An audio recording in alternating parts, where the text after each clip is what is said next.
telle quelle vous emmène jusqu'au sommet du mont Toubkal, le plus haut sommet du Maroc, la première ascension avec des adolescents en situation de handicap. C'est parti.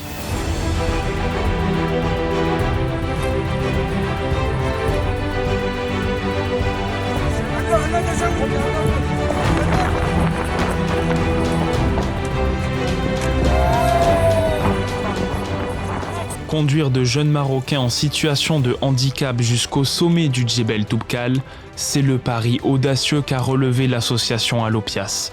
Parmi eux, Malak, une lycéenne malvoyante atteinte d'une maladie génétique, et Abdellah, amputé des 2 jambes après un accident. Ensemble, ils ont gravi la plus haute montagne du Maroc et de toute l'Afrique du Nord, culminant à 4160 mètres d'altitude. C'est une première historique. Jamais des jeunes Marocains en situation de handicap n'avaient atteint ce sommet. Retour sur cette ascension hors du commun. Très tôt le matin, le 13 mai, 16 élèves du collège Saint-Exupéry ont pris la route depuis Rabat, accompagnés de Malek et Abdellah. Direction le village d'Imlil, porte d'entrée vers les cimes de l'Atlas, où ils ont passé leur première nuit. Avant de s'élancer vers les hauteurs, le groupe s'est arrêté à l'école primaire du village, l'occasion de remettre 500 kilos de vêtements et de fournitures scolaires, mais aussi de partager un moment avec les enfants du village. Demain, l'expédition débute, 7 heures de marche les attendent pour rejoindre le refuge, perché à 3100 mètres d'altitude. Il est 9h à Imlil, les 15 mules sont chargées, vivres, tentes et matériel. Les collégiens grimpent à l'arrière de camions pour rejoindre le village d'Ahmed. Là, ils découvrent pour la première fois les géants blancs de l'Atlas, éblouis par la beauté brute des lieux. Je suis très heureuse de participer à ce projet. Je trouve ça important de sensibiliser le plus de personnes à l'handicap. Et j'espère qu'on arrivera à monter tous ensemble en haut. J'espère que ça nous permettra de renforcer notre solidarité et de faire changer les mentalités. L'ascension commence, Abdellah progresse à dos de mule jusqu'au refuge. Rapidement, les sentiers s'étroitisent, les falaises se dessinent, vertigineuses. Abdel, guide principal, rappelle les consignes de sécurité, chaque pas compte. Montagne. Et au contraire, si on descend, nous on a la priorité de descendre. Celui qui monte, c'est s'il se met à côté. On est bien d'accord? Voilà, merci. Malek, elle, est guidée par son amie Amira qui lui décrit chaque aspérité, chaque pas. La concentration que moi je vais mobiliser, elle est juste énorme parce que en fait, le fait de voir fait qu'on peut un peu prévoir les obstacles sur lesquels on peut tomber. Moi, c'est vraiment à l'instant T. Donc ça demande vraiment un effort d'adaptation plutôt grand. Pour Abdel, guide de haute montagne, cette expédition est inédite. Et je pense que c'est la première fois aussi au Toubkal qu'on a des enfants en situation de handicap qui font l'ascension jusqu'au sommet. Et c'est pas faisable sans avoir des bêtes, des mulets qu'on a utilisés pour transporter toute notre logistique, à savoir le restaurant, la cuisine, les tentes.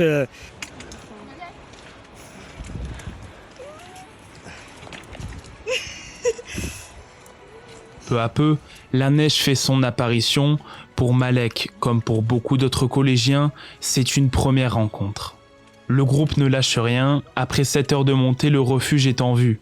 C'est la mi-parcours de cette aventure, les guides montent les tentes, le réveil, lui, est prévu à 3h30 du matin. À la veille de l'ascension finale, l'émotion est palpable. L'explorateur, à l'origine du projet, évoque la dernière ligne droite, la plus exigeante. Il y a tout un staff, hein. Il y a plusieurs dizaines de porteurs, il y a des guides qui sont d'ici, hein, qui sont expérimentés, qui ont l'habitude de faire le Toubkal. On laisse rien au hasard parce que c'est vrai qu'on pourrait se dire que c'est une responsabilité d'amener des jeunes en situation de handicap et même des jeunes élèves au sommet d'un 4000 mètres, au sommet du Djebel Toubkal. Voilà, on a fait ce qu'il fallait, on a un médecin d'expédition, il y a toute une logistique, il y a toute une équipe, tout est pensé pour se donner les meilleures chances d'arriver là-haut. Et c'est une grande chaîne de solidarité, un grand maillage en fait, qui va faire que on va tous pouvoir monter là-haut. 3h30, le réveil sonne, il fait -6 degrés. Le groupe se prépare dans l'obscurité. La nuit a été courte et difficile. Certains n'ont pas fermé l'œil. On a dormi 2 heures cette nuit, même pas. Ouais, mais c'est pas grave, c'est d'elle plus qu'on se dort pas que quand je dors. Non, mais toi, tu as qu'à avoir. J'ai très froid, mais je suis un peu confiante. J'espère que les sommets sont des escarpés un peu compliqués d'accès pour moi. Et je veux le faire vraiment pleinement à pied. J'ai pas trop envie de monter sur une mule au Joëlette. Du coup, j'espère que je pourrai y aller jusqu'au bout à pied. Je me sens l'appréhension. Abdellah prend place dans une Joëlette, un fauteuil tout-terrain spécialement conçu pour la montagne. C'est une première au Toubkal. Arnaud, coordinateur de l'ascension, donne les dernières consignes. Bloqué. Ok, bloqué. Et regarde pour ouvrir. L'ascension finale débute, exigeante et périlleuse. Le groupe s'élance en file indienne, frontale vissée sur la tête. Très vite, un premier obstacle, un pont de pierre trop étroit. Les porteurs descendent Abdellah de la Joëlette, le passent à bout de bras, suspendu au-dessus du ruisseau. Abdellah, champion paralympique de natation, reste calme. Il sait qu'il peut compter sur son équipe. L'altitude se fait sentir. À 3500 mètres, l'oxygène se raréfie. L'effort est immense. On pourra faire un état des lieux dans quelques temps au lever du jour. Au lever du jour, on va voir un peu les visages, les traits fatigués, etc. Et on fera un point à ce moment-là à voir s'il y a des gens qui doivent redescendre. Les visages se creusent, les jambes fléchissent, mais personne ne renonce. Les porteurs d'Abdellah, exténués, continuent malgré tout. À 9h, le soleil réchauffe enfin les visages, la lumière transforme le paysage. On va y aller tous ensemble. Ok ? Allez, on s'arrache, c'est les derniers 100 mètres là. Après 7 heures d'effort, Abdellah atteint le sommet, il sourit au pied de la structure métallique qui marque le point culminant. Quelques minutes plus tard, Malek arrive à son tour. Épuisée, bouleversée, elle éclate en sanglots, des larmes de joie perlent sur ses joues, elle marque ce moment historique. On va leur définir ensemble.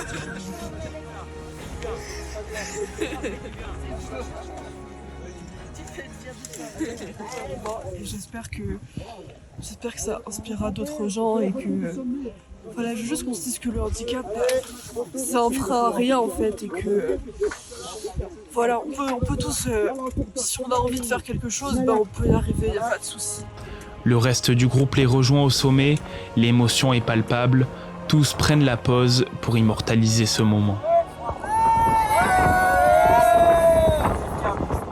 ملي طلعت التبقال فرحت بزاف حيت كان واحد الهدف كنت باغي نوصل ليه ووصلت ليه وانا فرحان بزاف. هاد الاكسبيريونس زوينه بزاف حيت كان واحد الهدف ديالي والصراحه غتغير لي بزاف الحوايج في حياتي.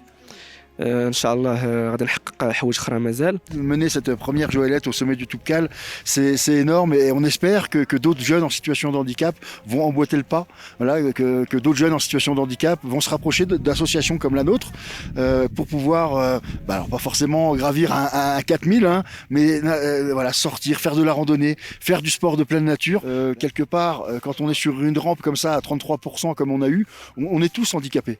Voilà, et ce qui fait qu'on y arrive, c'est cette cohésion, c'est cette cohésion qu'il y a dans un groupe et finalement on se rend compte qu'on arrive à gravir les montagnes même les plus incroyables. Le courage de Malek et d'Abdellah, la générosité des guides et l'engagement des élèves du collège Saint-Exupéry sont autant de leçons de vie gravées à jamais dans la mémoire des participants. Une aventure humaine exceptionnelle où chaque pas fut un pas vers l'inclusion.